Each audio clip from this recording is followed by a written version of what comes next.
verse 20, therefore, if your enemy hunger, feed him. If he thirst, give him drink. For in so doing, you shall heap coals of fire on his head.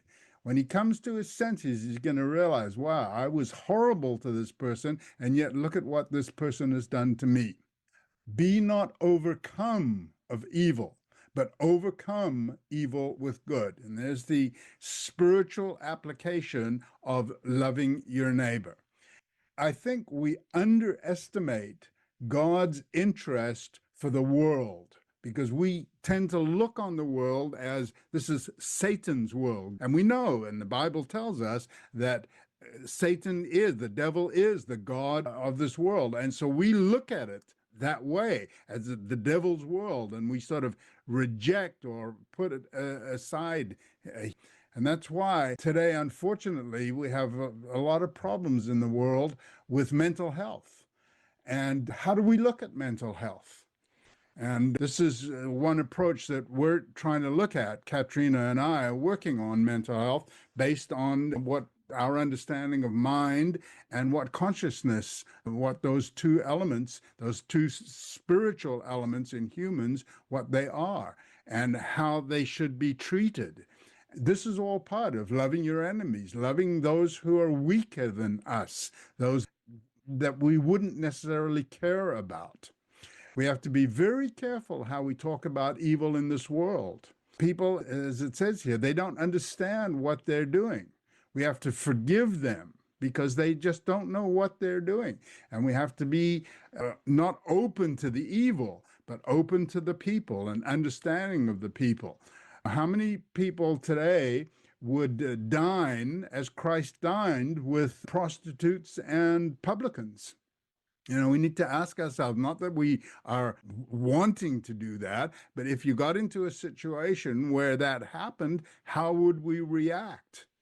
And that's loving your neighbor according to the way Christ set the example.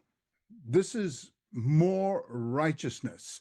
And as he goes on here in verse 46, for if you love them which love you, what reward have you? Do not even the publicans the same? This is loving your neighbor as yourself. And if you salute your brethren only, what do you more than others? Do not even the publicans so? Everybody salutes their like, so to speak. As it says on this slide, the publicans, it's equal love. They greet their equals. Christ didn't just greet his equals. As I have loved you. He greeted and served those that were lesser than him, those that were much lesser than him. So here we have the higher loves and serves and washes the feet of the lower. And this is the switch from the letter of the law to the spirit of the law. The letter of the law, the higher greets the higher and the lower greets the lower. But the higher never greets in that sense or never serves those who are underlings. With the spirit of the law, there is no, in that sense, higher and lower. The higher treats the lower with respect and greets and serves just as God gives rain to the unjust and to the evil. Uncover the mystery of Adam and Eve's nakedness. Unravel the ambiguous connection between the Hebrew term for naked and the serpent's subtlety. Join us for this free mini-course and gain a profound new perspective on biblical Hebrew. TheExplanation.com/naked